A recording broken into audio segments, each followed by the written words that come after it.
on the first episode of Breaking Bread. Fam, is it hard to date as a single man in today's society right now? And we just gonna jump right into it, huh? Just like that, fam. I say as a single Christian man, yeah, it's really hard to date. You know what I mean? Because there's so many factors that's just creating false ideology of what relationships should be. You know what I mean? Especially with the rise of media too, that just creates like even more false personas of like, okay, I need this idealistic relationship where everything is perfect. You know what I mean? So yeah, I think that's one factor that definitely makes it challenging. So social media, I definitely feel like social media likes to glamorize relationships. And that's why it's so hard, because then it sets unrealistic expectations, whereby you may see a girl, but what she expects from you is what she sees on social media. And we all know that on social media, everything that's put out there is literally somebody's highlight. It's never the downs of a relationship. Or it's either too far left or too far right, I feel. It's either it glamorizes it or it shows the toxicity of it. I don't know if you've seen it in that light before, like how certain men or certain women like to tear down their counterpart because of a bad experience that they had in a relationship and they put it on social media. Have you seen that before? Do you feel like it's influencing the way people think within relationships or about relationships? Yeah, I mean, it depends on the person though, you know what I mean? I can't make a generalized statement, yeah, I've seen that directly. But I think another factor is just like the person who's utilizing social media, are they able to use a critical lens? You know what I mean? They can see beyond the picture and what's being posted, you know what I mean? To really analyze what's going on in that relationship. But then again, it also creates an opportunity for people to, let's say for people who are in a relationship, to start comparing their relationship to other people's relationships. Say, okay, why is my relationship not like theirs? So that's where it can become toxic, you know what I mean? Because people aren't really satisfied in their relationships because they want, what's the norm? Always compare. And the norm is what's glamorized. Yeah. You know what I mean? It's a false reality. Yeah, it's a false narrative. And it also creates, like, I find in today's society, we're in the era of a microwave relationship where people aren't willing to work through the hardships. When there's one quote unquote red flag, to use that analogy, but they're out of it. Yeah. But they don't realize like working through those things solidifies the bond and makes a stronger relationship. You know what I mean? So it's sad to see like people just so quick to get in and out of relationships. You know what I mean? It's crazy. It's the moment they're not satisfied in the way they want to be satisfied, and it's jumping ship quick. And that's kind of like how it is today.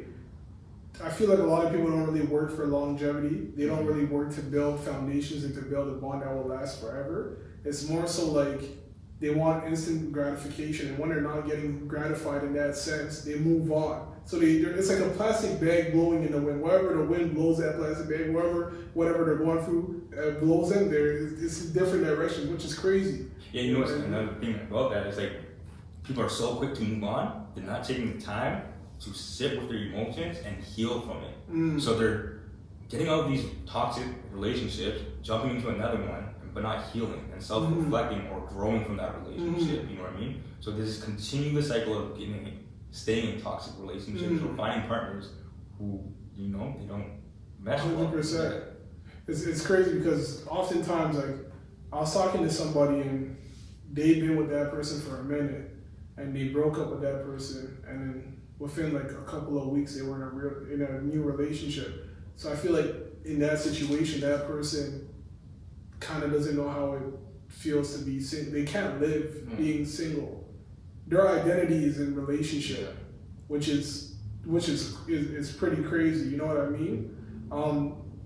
So with that, I'm definitely the person though. Like, if I break up with a girl, I'm there for like months down, listening to like Pleasure P, I did you wrong. You know, like, I'm really in my room sitting. But like, it's important because I need a process of what happened. You know what I mean? I can't. If I don't do that, I just jump into the relationship. I'm looking for someone to complete me, and that shouldn't be the case. You know what I mean? I should be like so confident with myself that I don't need another person to complete me. So what do you see? So you being single right now, we all know that you don't have the gift of singleness. What do you call it? So what do you look for in a woman or in a lady? So man, there's various things. I don't want to give it all away because I want to come naturally, but I would say the number one thing right now, especially as a Christian, is someone who has a self-identity of their own and it's rooted in their faith. Mm. And I think that's a key component for me, you know what I mean? And I say that because as a Christian, I want someone to have their own relationship with God prior to getting a relationship with me, because I'm not God. I'm not your healer, you know what I mean? God's your healer. I can't fix your problems. God's gonna fix your problems. But when we come together as one, we can grow together. You know what I mean? Facts. So, talking about love and everything, you and your upbringing, you can shed light on your upbringing, how you grew up and stuff like that. How did that kind of like mold the way you think about like love and stuff like that? Like how did, because we all know that upbringing kind of affects how you look at love. Yeah. You can shed light on your upbringing, whether or not you're comfortable or not, and how did it mold your thought or the way you think about love and relationship? At a young age, I've always fantasized about love, and part of that is because of my upbringing. I grew up in care, like so CAS, foster homes, group homes, different families, you know what I mean? So I never had that self-belonging aspect of my life. So at a young age, I tried to fill that. It's like, okay, I need love. And once I always thought love was the answer, you know what I mean? Like once I get love, I'll find happiness. I'll be happy with my life. But even though as toxic as that sound, it also showed me that the true meaning of love and relationships, you know what I mean? And the value of it. Now, with that being said, it took me time because it's something that I'm obsessed with, but then I realized, okay, this is not it for me. The love, like I can have love, but I can still be unsatisfied. The only thing that can satisfy me is God, love from God. So yeah, that's where I'm at right now. It's like just being comfortable with that. Even if I get in a relationship or not, I have God's love, and that's all I need. So beyond, it's crazy because like it all takes time and it all takes situations to happen whereby it's like, yo, that really shows me like times where you're down and stuff like that, certain things that happen in your life, whereby God comes in and it's like, yo, I to be honest, as long as I have you, Lord, that's when I'll be satisfied. What moment was that for you where you're like, yo, okay, this is the fish scales fell off my eye, and it's like, okay, now I see God for who He truly is. Yeah, so that moment for me, so I would say like I have to start off like, even though I bounced around a lot growing up, I was always like in a Christian household. You know what I mean? And I say that because it's important for people to know that God has His hands on us. You know what I mean? Even through the ups and downs, we may not recognize it, but He's always working through us. But so with that being said, like I've always been this lukewarm Christian. You know what I mean? Like playing the fence. Like, okay, am I going to take God seriously, or do I still want to live this lifestyle? And I would say that moment where the fish scales fell off my eyes was about 3 years ago. I went out, went to the club, I came back, then I had this sensational moment where I've experienced God's love. And it's like, I felt it. Like, I can't explain it. There's no words to explain it. But it just knocked me off my feet, and I just broke down and started crying. It's like, man, I'm a sinner. I keep living this lifestyle that doesn't honor you, but you still haven't taken your hand off me. Why? I don't deserve this, you know what I mean? Yeah. And from that moment, I did a 180, say, you know what, I'm done being lukewarm. You know what I mean? I'm gonna chase after you wholeheartedly, because like your love for me is so, I can't even comprehend it. Yeah. But the thing that I can try to do is live this life that honors you. Even though I'll fall short every time, like it's something that I want to do because of the love that you have for me. Yeah. So ever a time where, wait, how old are you now?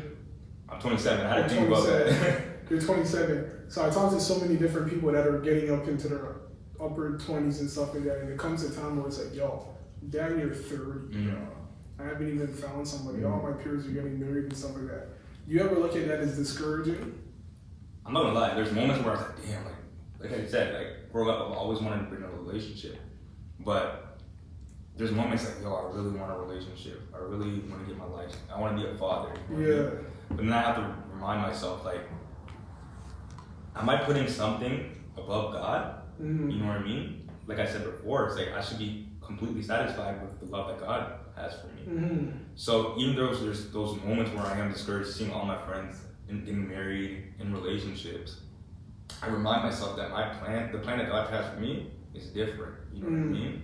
And that I'll be okay no matter if He chooses me to be in a relationship or not. I'll be okay because His love is all I need. Yeah. But like, yeah, I do have those moments, but you're not something that manifests for too long because I combat it. You know what I mean? Yeah.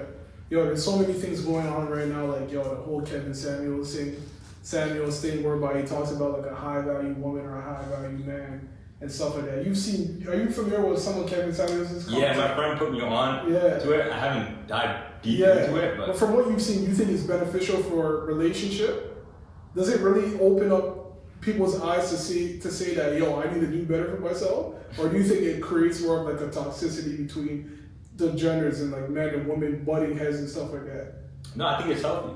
Okay. And the reason I say that because he's doing something that most people aren't doing. He's bringing the male perspective into it, especially in today's society where people are scared to bring the male perspective. You know what I mean? Is there sometimes he may say some questionable things, yes, but there's also some times where he's saying something that we all can take from him. 100%. Yeah. It's crazy because like from what I've seen, I agree and I disagree in a sense because it's like, yo, it's now given.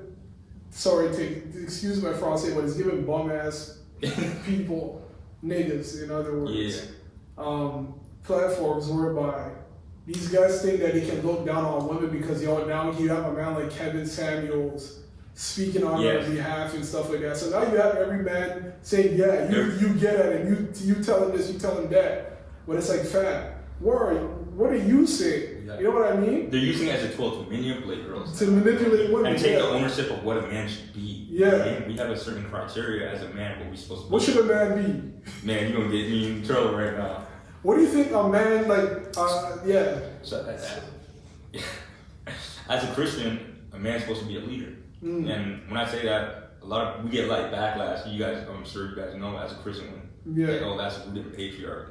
No, a leader means a spiritual leader. You know what I mean? Be the head of the household. You know what I mean? I think that's what, as men, we're called to be. You know what I mean? Bear with me, but also at the same time, we're supposed to lay our lives down for our wives, our partners. You know what I mean? And I feel like that's something that doesn't often get talked about, especially when it comes to Christianity. People like, oh, like Christianity is rooted in patriarchy. Well, not really. Because yes, a woman's supposed to submit to her husbands, but we're supposed to lay our life down for our wives. You know what I mean? But that part is often left out. Even not talked about. You're just talking about, yo, a man's supposed to be a leader. This guy's exactly. This guy is a misogynistic man. He's toxic. Leadership is toxic. What do you mean he's supposed to be a leader? Does that mean he rules over me? This, that, and the third.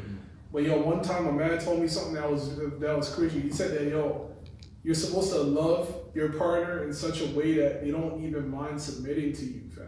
They're comfortable submitting. Submission doesn't look like how it's portrayed to be. You know what I mean? But they want to submit because they can trust in your leadership. And they have a sense of security, you know what I mean? Yeah. A lot of men nowadays don't want to lead, and I feel like that's the reason why honestly speaking, that's why a lot of women are becoming feminists. And to be completely honest, like, yo, I don't even want. Because usually I'm all for the man, and I'm always arguing for the man. But then as I sit back and I think about what's actually going on in today's society, a lot of women are, because of the lack because of the lack of men and what men are supposed to be doing, a lot of women are saying, what the hell do we need men for? Exactly. You know what I mean? I'm not necessarily saying that it's a right mentality to go, but I completely understand it. If men are stagnant in what they're doing, they don't give a damn about what they're doing.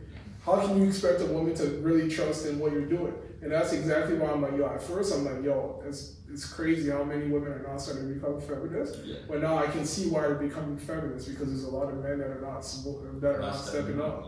And you know what is crazy? It reflects in our church too. Let's talk about from a Christian mom, right? You don't see a lot of men stepping in Christian leadership anymore. You know what I mean? And it's a lot of women. So what that doing is condition men not even to even see how leadership is supposed to even look exactly, or how to be a man. You know what I mean? So it's creating gaps. That's crazy, man. It's so refreshing to see that somebody like can kind of see what or understand what a man is supposed to be, especially coming from where you came from and the upbringing that you came from. Because usually you don't really see this whereby people come from the single parent household, or your situation is different because you were bouncing around many different households, and whether or not there was a male mentor, a male figure in the households, it's crazy. Yo, and just to speak about that, like,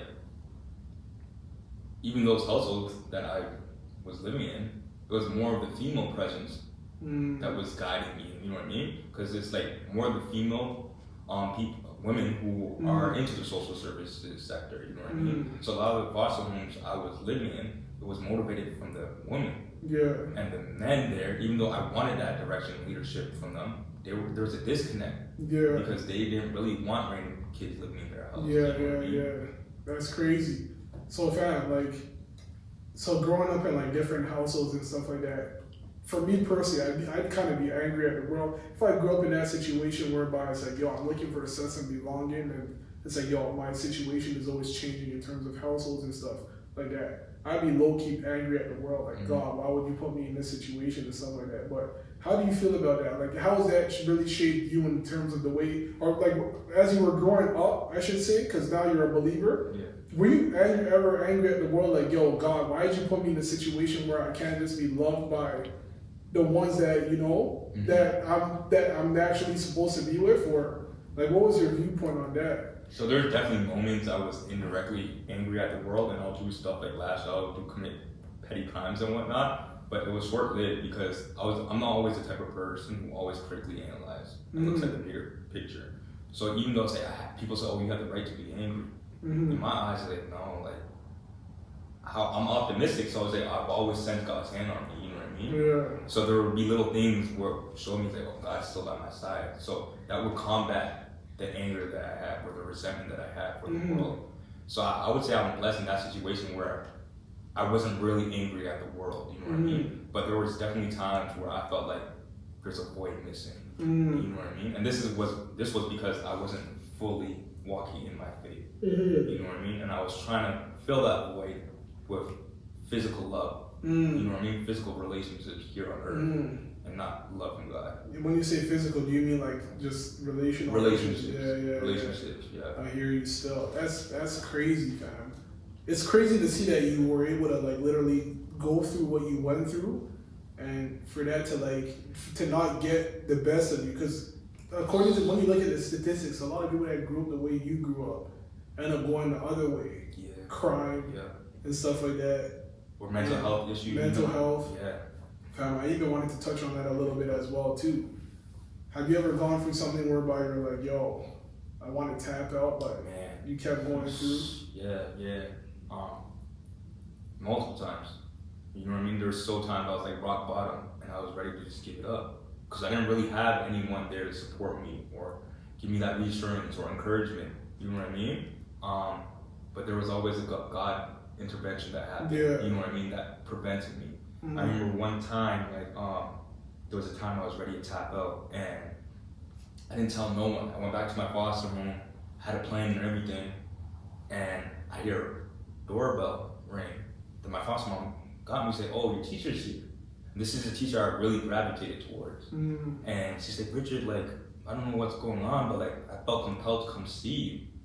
And in that moment, it was like, "Whoa, okay, God, I see you. You know what I mean? Your hands on me. You don't want me to go this route, you know what I mean?" Yeah, there's few times where I was really rock bottom, I was ready to tap out, but God's just like, pick me up. It's like, no, I'm with you, my son, don't give up. That's deep still.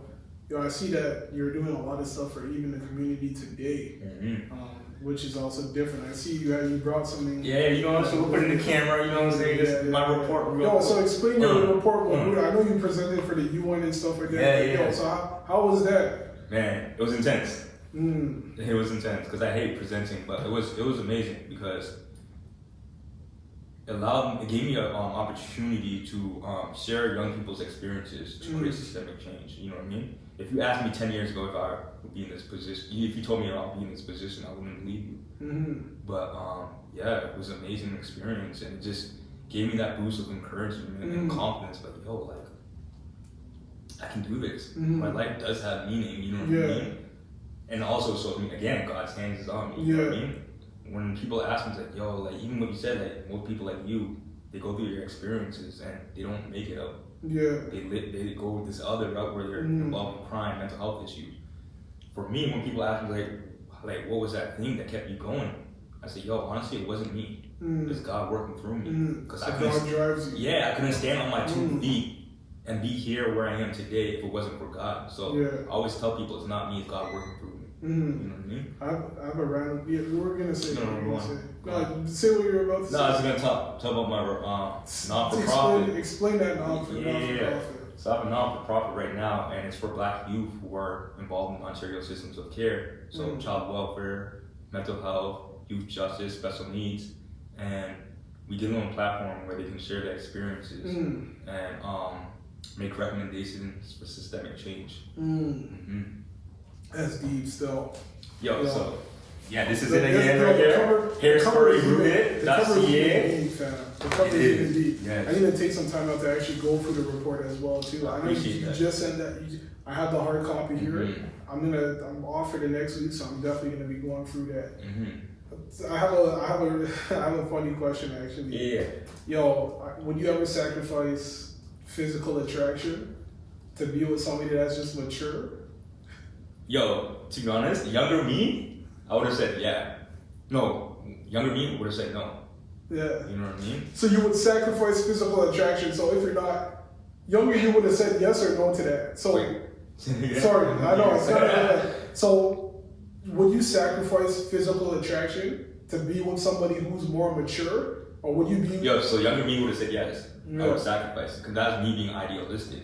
But now it's like no, physical attraction is a key component for a relationship because like. Yeah, we can have a great connection, but like if I'm not physically attracted to you, that's gonna create issues. Yo, I heard a man once say that if I'm not physically attracted to a shorty, everything when she pisses me off, bro, I'll just look at her like, Yo, like yeah. I get pissed off all the time. That's the thing. So it's like, so it's like, I honestly agree with you, bro, because it's like, yo, physical attraction is something that's deep, fam. At the end of the day, I feel like a lot of Christians are not being real, fam. A lot of Christians say, yeah, it's not about physical attraction because the beauty will fade soon. Fam, just let me know if you see a person. I'm trying to be funny here, but if your shorty looks like Grinch, will you be more patient with your shorty, fam, or will you? No, I'm gonna be honest. You know what I mean? I'm gonna That's be honest. okay. No, I need to be physically attracted to you. You know what I mean? But like, don't twist my words because like, although I need to be physical attracted to someone, it's not something that's on The top. You know what I mean? No. Because fam, the worst is if you're physically attracted to somebody with no character or no backbone. Yeah. Somebody who's sways around like a plastic bag in the wind. You don't really have nothing that they stand on. That's one of the worst situations that you could be in. So at the end of the day, it's important to be with somebody who's also mature, especially mature more so in the Lord, or more so willing to learn. Yeah. You know what I mean? Than to be with somebody that's just for the attraction. But at the same time, bro, you can't be. I don't know. For me personally, fam, you have to be attracted to. No, 100%. I need to be attracted to my 100%. And I'm trying to think of that book in the Bible where it's about. I'm look so bad right now. But what's that book in the Bible where it's all about love? I know there's First Corinthians where it talks about. It basically defines. No, it was it was a love letter to the person who was infatuated with. What's that book? Proverbs, was it? No, it wasn't Proverbs. Anybody in the back? Was it Corinthians? Was this Songs of Solomon? Yes. It must have been Songs of Solomon. Was it? Or Ecclesiastics? Ecclesiastes talks about how everything is vain. Okay, yeah. So Ecclesiastes. We're looking real bad right now that we don't know our books. I was gonna say Ecclesiastes because Ecclesiastes talks basically Solomon's talking about like how everything is vain, how everything is fading. Not to put your hope in things that are physical. Okay. No, but there is a book where he's going on and he's like writing poetry basically about the woman he's in love Bro, with. it made me. And it had components of physical attraction. Yeah. Songs of Solomon. It was Songs of Solomon, right? Yeah. Yeah. So attraction is definitely important. It's important.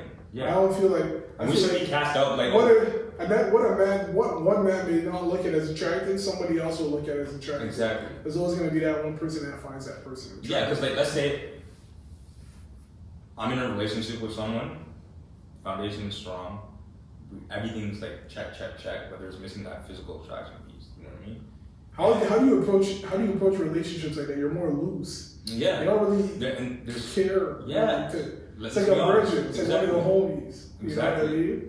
So it's crazy in that sense how much physical attraction can play a role when it comes to even. Because like you can create, there could be resentment if you're not physically attracted to someone. You know what I mean? And once there's resentment, that can just create toxic. That can create toxicity. Exactly. Now, how do you feel about? Have you ever heard of the term masculine toxicity, or whatchamacallit, male masculine Toxic masculinity. toxic masculinity? Have you ever heard of that before? How do you feel about that? You're gonna ask me a deep question. Damn. Yeah, I think there is toxic masculinity out there. But I think that's men who are manipulating women. Men who are manipulating women and not really valuing women. You know what I mean? They have some ill intention with women. You know what I mean? There's people, 100%. There's people like, they say Derek Jackson. Have you ever heard of Derek Jackson? No. So this guy was cheating on his wife and everything. Had the wife, recording the wife. The wife sounded like she was reading off like a script or something like that, saying it's okay. He was holding her hand and whatnot. He was holding her hand and stuff like that. Other people will look at that as like manipulation and toxic masculinity. You know what I mean? I personally believe that toxic masculinity exists, but there's a lot of people who don't believe toxic masculinity exists. You know what I mean? And at the end of the day, I feel like toxic masculinity is something that does exist with certain men, and I feel like that's exactly why they're in the situations that they're in. But the issue is though, like, I hate there is toxic masculinity, but we can't generalize everyone. That's the issue. It's like, okay, he's toxic. You know what I mean? This behavior is toxic. Yeah. We don't make generalized opinions or assumptions about people. That's when it becomes an issue. You know what I mean? That's the issue. Like you really have people flipping making general assumptions like, yo, every man's an asshole, bro. You know how many? I hate to bring up race. I try not to bring up race, but you know how many black women say that, and I understand them. Family come from households whereby the male is missing, or they have siblings from multiple women and stuff like that. So they kind of grow like a hatred towards men. You know what I mean? And I feel like that's big in the black community. Toxic masculinity has now caused a riffle in terms of black women looking at and how they look at men. How do you feel about that? I believe it's true. You know what I mean? And if I'm being honest and transparent, it puts me in awkward positions because I've been put in positions where they make assumptions about me based on their past experiences. You know what I mean? It's like you're not even taking time to really figure out who I am. Who you are, you know what I mean? You have all these assumptions that aren't necessarily true. You know what I mean? Like, for instance, I get it from both the black community. I know we're going off topic, but I think this is an important piece. Both the black community and the white community. You know what I mean? I'll get from both sides. Black girls say, oh, you only like white girls. And white girls, you only like black girls. Where's this coming from? You know what I mean? Where's this rooted in? You know what I mean? And it puts me in an awkward position. It's like, okay, where do I stand? You know what I'm trying to say? I know it's like off topic, but I wanted to bring that point up because it's important. It's something that touches home to me. Because I even have friend homies like, yo, you only date a certain type. Let me say, no, I don't. You know what I mean? Like, as a Christian especially, like, I go after someone's soul. You know what I mean? Like, I know we talk That's about all that really matters. I know we talk about physical attraction, you know what I mean? Yes, physical attraction is a huge component. For me, it's like someone's soul. And soul has no race. You know what I mean? So it gets me really mad when I'm hearing from Christians because this is a level of thinking we all should be on. And even if it's about black women, now it's about skin shape. Oh, this guy only likes light skinned women, or this guy only likes dark skinned women. This guy's a colorist, this, that, and the third. There's so many stereotypes and perceptions that are put on the man then. You know what I mean? And I'm not gonna lie, it's probably from both sides. Men are probably looking at some women like, yo, how you gonna date a white man? You know what I mean? Like, what the heck? There's brothers here. These guys are taking our queens. But I've heard that. I can understand that if it's coming from mainstream society. But the disconnect for me is like, how are you a Christian and saying this? We're all brothers and sisters. What are you really? You're really dividing us apart by having that ideology. Fact. What's your opinion? I'm curious what your opinion. Yo, fact. My opinion is exactly what you just said. I feel like, yo, at the end of the day, the power and the beauty of the gospel is the fact that it unites people no matter what race you are. It doesn't matter if you're Asian, Indian, black, light skin, dark skin. Bro, the gospel unites you no matter what. You know what I mean? It's amazing to see how a man can live in China and I can live here in Canada. And we can both come to love Christ and relate on that level, which is ultimately the most important thing. The fact that person loves Christ more than anything else. The person that you're with should be loving Christ more than you. You know what I mean? Yeah. Because if that person is not loving Christ more than you, your relationship is going to be strained because now that person is idolizing you. Exactly. God never made you to be God over somebody else's life. Exactly. You know what I mean? And that's why I said at the beginning of this conversation, it's so important for me getting a relationship with someone. They have a relationship with God first priority, so that they don't put me on a pedestal or I become their God. And people, it's common, especially in Christians today, young Christians today, especially I see it in a lot of females and a lot of males. There's this disconnect of what the true meaning of Christianity is. You know what I mean? So they bring in these mainstream ideologies where it creates false notions. You know what I'm saying? That's the thing, yo. Like I said before, bro, people need to stop glamorizing flipping love. That pisses me the hell off, yo. Glamorizing love, not being real about what love really is. Yeah. Love is tough. It is. And social media doesn't want to say that, but we're here to do something different. We're here to show the nitty gritty. We're here to tell you that, yo, love is not what it's. Love is a beautiful thing, but love is not beautiful because it's glamorized. Yeah, and I think we have to also transition because I was young, so I was guilty for this. I always thought love was a feeling. Love is not a feeling; it's an action. It's a you know what I mean? choice. Because there's gonna be times where you don't even want to look at a person, like, or deal with them, where you have to be like, okay, I actually love you. I may not feel it, so that's when actions become more important because you have to show love through your Man's actions. Man's based love off of butterflies in the stomach. Yeah, Man's really feel like love is emotional. yeah, I need to have, every time I see that person, I have to have butterflies in my stomach. And then when those butterflies start to fade away, you don't know what to do. Love is not there anymore. The love is gone, fam. Then just like everything, because you didn't build your idea on something that's solid, now you're flipping like pages. You know what I mean? And that's the issue. Niggas have a misconception of what love is. Women have a misconception of what love is, but yet they're in a relationship. You know and what it's I mean? a result of today's society.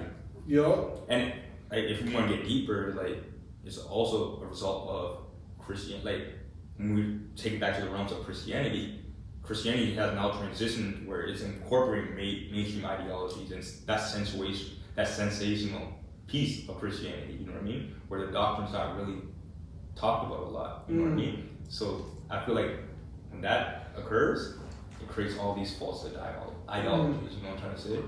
Facts, fam. 100%.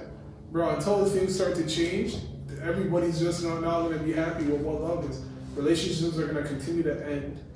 Divorce rates are still going to be at an all-time high and stuff like that. Mans are just going to keep folding like cards. You know what I mean? Yo, so I asked you about like how your upbringing shaped how you look at love. And I've been asking most of the people that come on the show, I've been asking them this same question. At what point were you like, yo, I need to change the way I look at life, bro? This, whatever happened right now, whatever I'm experiencing is crazy. And yo, I need to literally change, fam. So do a 180. What was that seed that was planted at first? Like, what happened? Like, what? So I think we talked about earlier where I had that experience with God, where I experienced Yeah. I would say that was the point where my life did a 180. Yeah. At a renewal of mind, I was able to see more clear. Like, there's this saying that your spiritual eyes will open, your spiritual ears will open. And that's what happened. It was that moment where I've experienced God's love, where I say, okay, like, I have to do it. I have to switch my life around. You know what I mean? And that just changed everything. How I look at love, how I look at life. You know what I mean? So that's where it stemmed from. Is that experiencing and recognizing God's love and really understanding it. It's crazy because even a lot of us drop the ball, even after salvation. You know what I mean? Our hearts are so deceitfully wicked that even after salvation, man can still drop the ball on what love actually is and then go into these toxic relationships that don't even glorify the Lord. But my thing is that, what's that being fueled by? Is that being fueled by love or lust? You know what I mean? And one should be able to decipher, like, going into a relationship or like what their intention is. So, one of the last questions that I also wanted to touch down on was so what's your plan, fam, when it comes to love? In the perfect world, fam, what would you like to achieve when in the love sector? Well, I would like to achieve, like, God willing, is to find a partner who's willing to grow in our faith, and just for me to be a spiritual leader, not only for my wife, but for my kids, so I can leave a generation after me that's going to continue to shed their light onto the world to make a difference and to spread the gospel. That's my idea of love. Love is. Yo, and so with that being said, that's like a drop in the mic situation. All right, I don't even want to go further. Is there anything that's been on your mind? Is there anything that you want to bring up? No, man, it's just a pleasure being here. Man. Oh, yo, it's a pleasure 100%. talking to you. You know? Yo, thanks for coming out because I know it's tough sometimes, especially when the cameras and the lights are on. I know it's tough. And tradition, I always do my toast. All right. So I want to do a toast first of all to just to love, to progression, to us growing into men, to lead the household, and to let God just take the way. Is there anything you want to say to this toast? I just want to say something like, and also like creating new fellowships amongst us, because 100%. as we progress in our lives and we get families, we need like-minded men around us to hold each other accountable. So here's to new friendships. 100%. Cheers. Cheers.